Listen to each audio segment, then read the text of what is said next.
listening to Jason, I was thinking, okay, what can I do that might, help this crowd? Looking at you guys contextually, I'm thinking, okay, I'm not talking to 20 youth pastors, I'm talking to 20 people. Maybe there's 1 or 2 youth pastors here, but I'm talking to people that came out on a Saturday morning, and I'm guessing that you would be interested in reaching somebody for Christ, whether it's a child or a teenager. You're interested. I mean, you wouldn't have come to this meeting, you wouldn't be sitting here 3 hours this morning if you didn't have, something in your heart that wants to be a part of reaching somebody for Jesus. So, what I'm going to do is spend the last few moments of giving you some ideas on ways to reach teenagers, okay? And I'm hoping, because I want this to be productive. I mean, I don't want this just to be a lecture. I'm hoping that somebody sitting here will connect at some point with a name and a face and say, you know what? I'm going after that person. I'm going after that teenager. Okay? So all of us can do that in one way or the other. Let me start, and I'm just going to go down a list of about 8 things here, and hopefully at some point you'll connect. 1, reach those teenagers that are closest to you. All right, now let me tell you what I mean by that. That's number 1. Reach those teenagers that are closest to you. Now, who are they? Well, first of all, if you are in this room and you have a teenager living in your home, that's the first teenager you want to reach. I don't know how many of you that is. That's me. I have a teenager in my home. So I want to reach, first and foremost, my teenager. Now, obviously, we have a couple here getting married. Probably have kids one day, so it's going to take you about 13 years to have a teenager in your home. But reach that one first. Okay? What's that? 17 years. 17 years, right. I want you to wait a while, all right?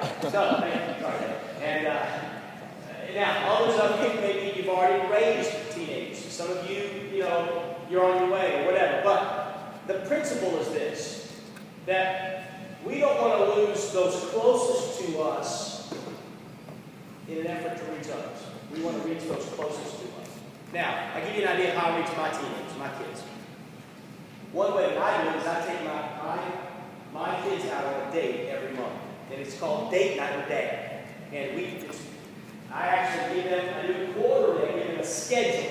So every 4 months, all 5 of my kids, excluding obviously the one that's got disabilities, so she wouldn't be able to read or understand it, but I give them a card, and the card has their name on it. It has 4 dates. 1 in each month, 1 date in each month. Doesn't mean that's the only time I do something with my kids, but when I do this, it's by themselves, just me and them, and it's anywhere they want to go together. Anywhere. I'm one of these guys, I'd rather drive a cheap car and live in the hood like I do, and take my kid out to Outback Steakhouse once a month, Because to me, I'd rather spend $40 on a meal, and really get some incredible quality conversation with my child when I go make a car payment, So all that to say, that's the way I do it. Now, that has been very successful for me because I believe that my first responsibility in reaching teenagers is my own kids. And I don't want to lose my kids in an effort to reach others. And, and I can't say that, that I've always done a perfect job of this. What I mean by that is, I think I probably, at some point in my ministry, everybody has to learn. That's why we teach. We teach, a lot of what we teach is things we've learned. And it's real easy for a pastor that loves people as much as I do to get so wrapped up in reaching everybody else that we forget about our own. All right? So number 2, reach those closest to you, then reach those teenagers. I'm going to say it like this, and I'll expand a little bit, because again, not everybody's going to connect with every one of these. Maybe you'll only connect with one, but write them down anyway or consider them for the future. Reach next those on your staff. Okay, what I mean by that is, if I have a staff or a deacon board or a group of people that I work with in the church that has kids, I want to reach their kids. I want to put a priority on reaching my kids first, what's closest to me, and then secondly, the ones, I'm branching out now to my staff. And so what I'm saying is this, that, a youth pastor, a pastor, a youth leader, needs to make sure that those he's working with in the ministry their kids are getting his attention. All right. For that, I do things like Christmas time. I have a staff children's Christmas party, and all the kids come over to my house, and I give them gifts, and I talk to them, tell them how much I love them. Oftentimes, I'll have during the year just a staff activity, just their kids and the pastor or the youth pastor, and go out with those kids and minister to those kids. I always put a premium on my time with kids that are in our church, teenagers especially that are in our church, whose parents work on church staff. So it's almost like a perk, it's almost like a benefit. You know, if you work on our staff, then you get me prime time, premium attention from me, and your kids get that. It's just something I've always done, something I believe in, and I want to reach those kids. So if I'm building a youth department, so far, I might have 5 kids in there, my kids, and then my staff kids. I'm doing pretty good. I mean, you know what this is turning out to be? My core group of kids, my core teenagers, all right? And this is over the long haul. I've been at one place for 20 years, all right? Number 3. Thirdly, I want to reach those closest to me on my staff and then in the pews. I want to reach those in the pews already, okay? Now, there are kids already coming to my church, sitting in my pews every week, Sunday morning, Sunday night, Wednesday night. Now, my core group's getting a little larger. Now I've gone from just my kids and my staff kids to the church kids. And I've got 5 or 6 or maybe 10 kids. I mean, maybe more than that. They're already coming. I don't have to go out and reach these kids. I don't have to knock on their door. I don't have to find them. I don't have to have a bus route. I don't have to have a homeless revival. They're there. To be honest with you, you know what some youth pastors need to do? Call a timeout from all of their outreach and work on the core. Because if the core stinks, you ain't going to accomplish much. You've got to have a core group of kids to reach teenagers to build a youth department. You say, well, how big is the core? Well, I think it probably the number 5 or 6 to maybe 20 would be about right. You've got to have at least that many. It's going to be really hard to do much to experience much growth without a handful of teens, a couple of guys, a couple of girls, or more. Okay? But this core oftentimes is not something you have to work for, but it's something you have to develop. Okay? So I teach this to our college students. Man, the first thing we need to do is establish a core group of teenagers. That's the first kids you need to reach, is your own and the kids already coming. Okay? And as obviously the only time this becomes somewhat of an issue is if you just start the church and you don't have any teenagers because it's brand new. But obviously, after a while, Jason won't be a new pastor. He'll be in this thing 5 or 6 years, and he'll have what I'm talking about right now. But I have this already. Some of you, probably in Denton, Texas, you have this already. Probably here in Eagle Gulf, you have this. So you have a core. So it might be best, George, just to kind of say, okay, wait a minute, how's my core doing? How are the kids that come to church without any visitation? They have to come. Their parents come. Their staff members' kids. They have no choice. How are those kids doing? Reach those. Get their hearts. Get them to buy into you and what you're doing. Okay, that's the first 3 categories I want to reach. Closest to me, on my staff, in my pew. All right, next. Then I want to reach those. Now I'm going to branch out a little bit. Now I'm going to attempt to reach those in my neighborhood. All right? These are the ones that are within a few blocks of the church. Okay? Now, the only time this wouldn't apply, we would skip over somebody like you out in the middle of the country, right, Pastor? I mean, a few miles, right. There's nobody, and that's just the way it is when you have a country church, you know. They ride up the dead dog and the left the oak tree, and yeah, I mean, that's just the way it is. So, but if you're in the hood like me, honestly, I don't have, for years, our church didn't have to do a whole lot past 6 blocks. You ever heard this? Why send money to Africa to get somebody saved when the guy across the street from your church is going to hell? You know, I believe in missions, and we are big in missions, and we're bigger than we've ever been, and we're into it. We're sold on it. We believe that we ought to make disciples in every nation. Okay, we're for that. But we're not going to. You know, I think we're getting out of order as far as Acts 1:8 when we don't reach Jerusalem first. Amen. You know, I mean, I'm all for reaching the world, and we're going to do it. And we're sending the local money. You know, we support 160 missionaries. But so I don't want you to think that I'm belittling missions. Not at all. I'm just saying that sometimes I think we need to take a time out and say, how much, if I'm investing $100,000, $200,000 a year in faith promise missions to reach the world, what am I investing to reach the people across the street? So, teenagers in your neighborhood, I mean, kids within a few blocks of here, how do you do that? Well, you have maybe a neighborhood block party. You know, call it whatever you want to call it. I mean, I heard, I thought it was a school. This is probably I wouldn't do it because I'm afraid to ask what it means, but they call it rock the block. And I thought, well, it probably means rock music. I don't know what it means, but I thought, come up with that's a creative name, rock the block for Jesus. You know, I'm not going to do that, but I'm going to come up with something. And then a block party, and I'm going to go within 6 blocks of my church with a flyer that says, if you're in between the ages of 13 and 18, we're having an awesome party at Eagle Drive Baptist Church this Saturday. And see how many you get. You say, well, we get that, we only got 3. 3! That's great! 3 kids! Fantastic!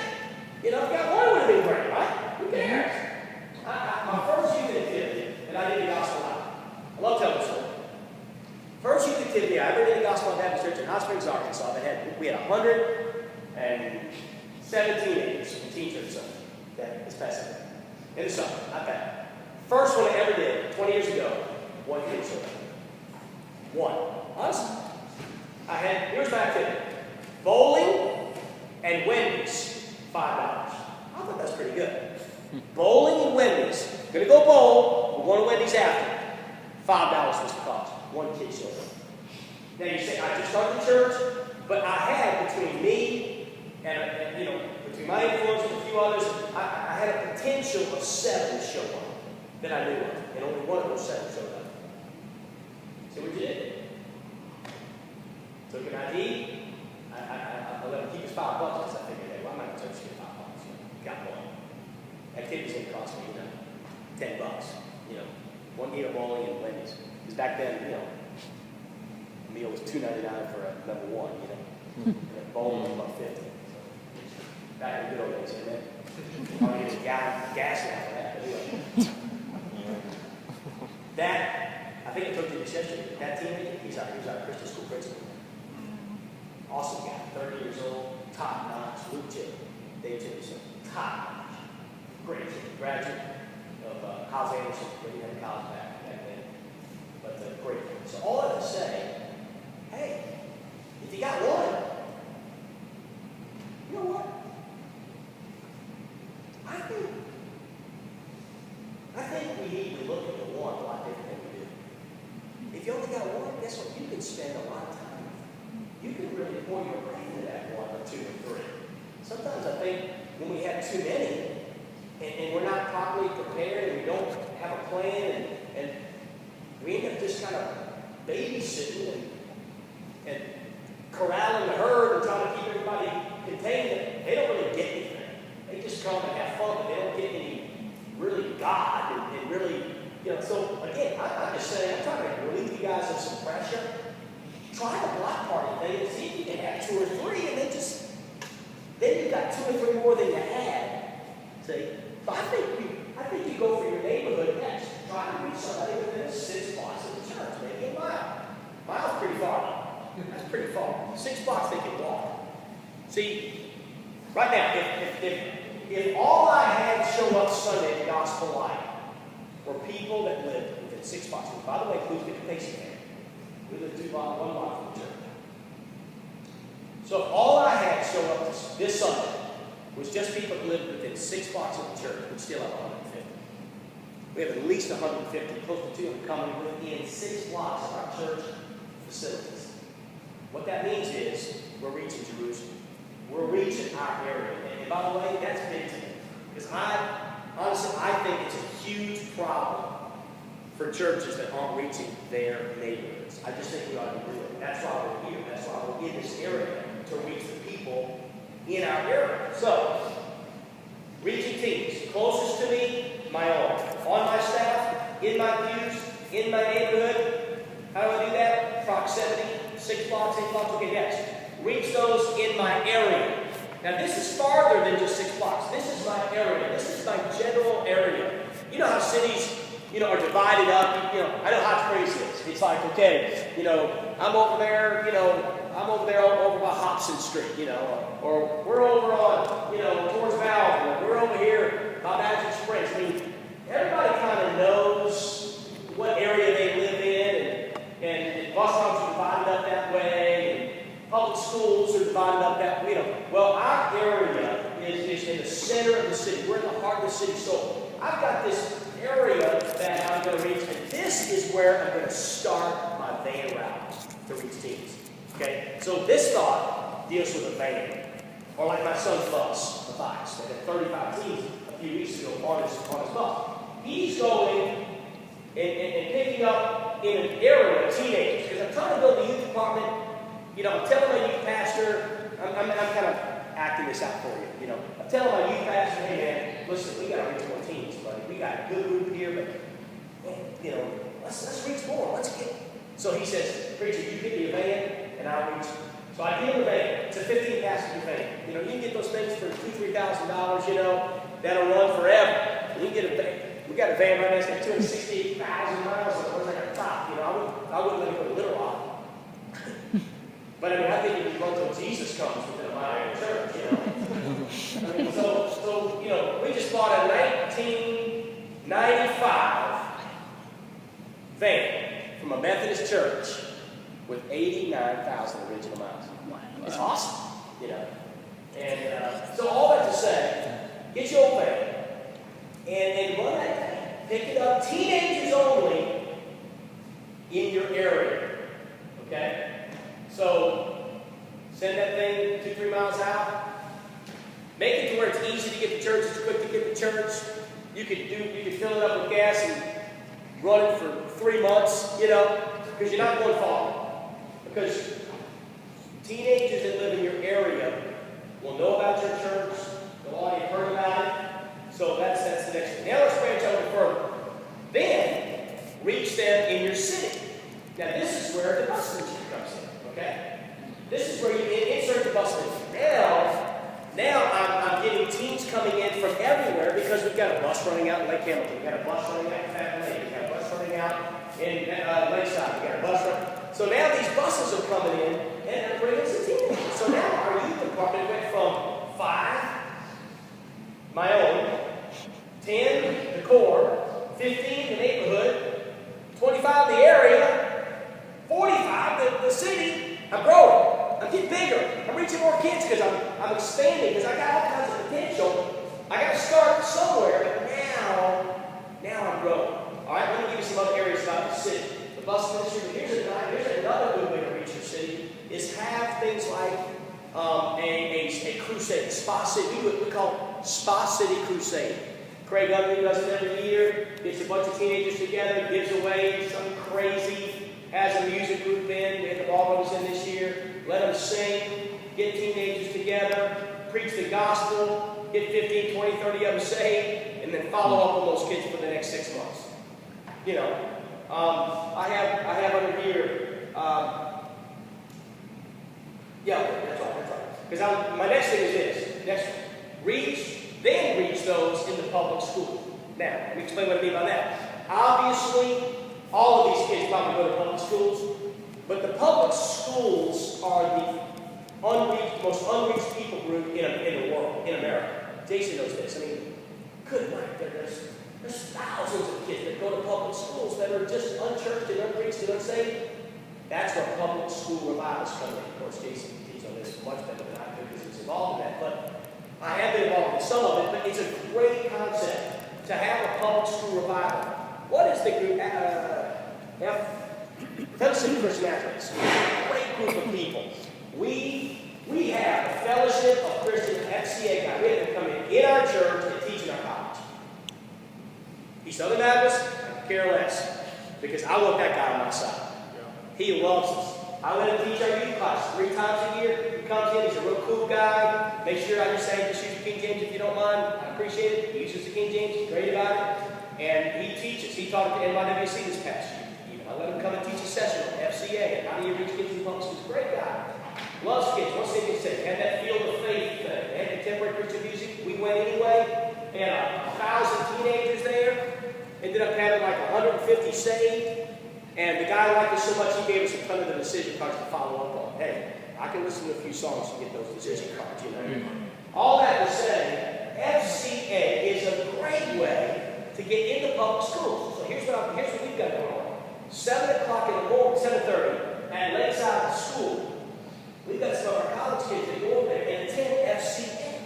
And they go to that prayer devotional thing. And here recently, but last year, during the semester, they let our kids give the devotion at FCA. And it's great. You're getting into public schools, and you're having a public school revival once a year. You're going to an FCA meeting every week. You're involved. Maybe you're the chaplain for the public school football team. How cool is that? That's not hard to do either. I mean, most churches don't want to take the time. But you go to that high school football coach and say, man, can I come in your locker room and pray? You know, I mean, you'd be shocked at what these guys will let you do if you're willing to invest in them. Then next, now we're getting farther out, right? I mean, now we reach those in juvenile, in jail. I mean, by the way, you got quite a few in this area that are behind bars that are teenagers. You know, every area does. We got, hey, you got some of our own in jail. You know, it's sad. You know. I can tell you, well, I've been there 20 years, okay? You've been in one place 20 years. We recently had a kid go to jail for molesting. He wasn't a core member, but for molesting his sister for the last 3 years. You say, how old is he? 15 years old, and molesting his sister for 3 years. How sad is that? In Hot Springs, Arkansas, and the kid went the gospel out. It's reality. It's where we're at. So when you do that kid, you got to reach him. You got to go visit him. You got to pray with him. He ain't getting out of jail for long. That sucker's in there. They've already shipped him off to Tennessee to go to some boys' home until he graduates. It's a horrible situation. You know where we were when he headed out of Hot Springs? Me and my youth pastor, Mike Simmons. You don't know Mike, do you? Yeah, great guy. We were at the TV court when he got out of jail, and his mother had him change clothes in the bathroom. 5:30 in the morning, 6 o'clock, and we're standing in front of Judy, praying with him, telling him, here's our cell phone number, keep in touch with us, because they let his parents stay in Tennessee this whole year.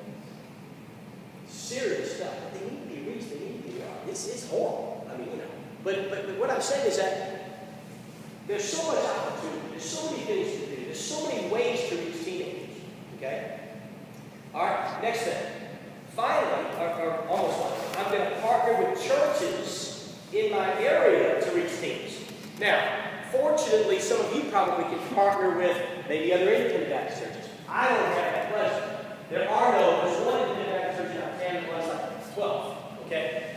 So, we don't have that opportunity. So what I'm doing is I'm partnering with other gospel preaching churches in our town for the purpose of reaching young people.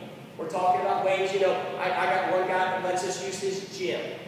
And Christian Ministries is a ministry that are non-denominational in our town. They love us, we love them, they're great people. We're partnering with them. Their kids come over to our gym, play with our kids, we go over to their gym, play with their kids, and we invite lost kids to come. And we're finding that when you can find some common ground with local churches in your area, I know there's differences, I know there's things that maybe they do that you wouldn't do. But one thing you'll find out when you sit with some guys in your town, like my town, that only has, if all I fellowship with independent Baptist, if that's the only churches I fellowship with in my town, I'm not fellowshipping with anybody. And I'm not going to do that. I'm not going to pastor an Oxford for 20 years, and every pastor think I'm a jerk. I'm not going to do it. That's not me. So I sit down with these guys, we talk. Have I ever preached in their pulpit? No, never have, probably never will. You know, I I've got one Nazarene guy that's preaching in our college chapel, a couple of times because he's an awesome guy. He's been to pastor school, and he just loves Brother Howes, you know, and knows time alone, and he's just an old Nazarene preacher, you know, 60 years old, going to mission. I'll let him preach. But all that to say, I have found that we are missing an opportunity when we are not willing to open up the door to communicate with other gospel-preaching churches about the opportunity to get together for the common cause of reaching teenagers. Because everybody wants to reach young people. And the truth of the matter is, most of the time, because we're pretty much more aggressive than anybody evangelistically, we don't want to get the prospects, to be honest. We don't even have to ask them. They just give it to us, you know. And it's amazing. But we get to sometimes use their facilities. All right? Okay, let me take this thought, okay? Can I say this too? And we're almost done. But this is something you constantly want to be looking at as a youth leader. Is your ministry attractive to teenagers? I mean, are there some things you're doing? Is there some young people things, you know? For instance, even if all you do is sing the hymns, let me encourage you to make sure that you sing them lively. There's nothing, kids that come to a church and have a real formal service, you know, bringing in the sheaves, kids don't know what sheaves are, okay? Yeah. So you may want to sing, have some music in your youth department that is attractive to things. It's something that teens like. It's something they connect with. I'm not saying have a rock concert. I'm simply saying have something that's got some life to it, because kids like life. What we do is we just have a guy with a guitar. My son learned how to play the guitar. He's really good at it. And so he'll sing. Kids love to hear other teenagers sing with the guitar. They love it. You don't even need an electric guitar. It's just a string instrument, right? They love it, you know. And maybe sing some choruses instead of just hymns. And then also, you know, make sure that if you have a youth area, it looks fun. It looks exciting. It's got some posters on them. I mean, when they walk in the room, it's not just bare walls and a pulpit. It's exciting. It's fun. It's cool. There's something, you know, not worldly, not wicked, but something that looks like it connects with them, you know. You might even want to consider, I'm saying you have to do this. You don't have to do this. But you might even want to consider, like, one thing that we've done on Sunday mornings is I tell our Sunday school teachers that are our bus ones that are reaching out to the public school kids. I've started this here recently. Listen, you don't have to wear a tie on Sundays.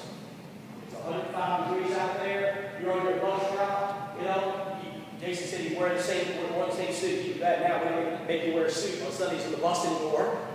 We don't make it. You can, but we don't make it because, you know, we want there to be some, at least in my opinion, our culture in Hot Springs to reach things, you know, just that they feel that there's a connection. I'm saying all that to say that I think one reason why young people have a hard time, especially the athletes and some of the more popular kids, they have a hard time connecting with independent Baptists because there's not much there they can connect with because maybe it's because our standards are so high, or because, you know, our dress codes are so strong that they have a hard time connecting. And if there's a way we can sit around the table, a few of us, and talk about what are some things we can do that it doesn't cost a lot, it's not liberal, it's not long, but it's ideas where we can make our ministry a little more attractive to young people.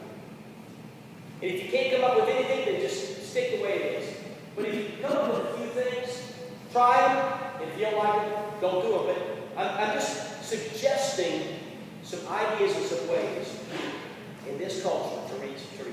So there's some thoughts.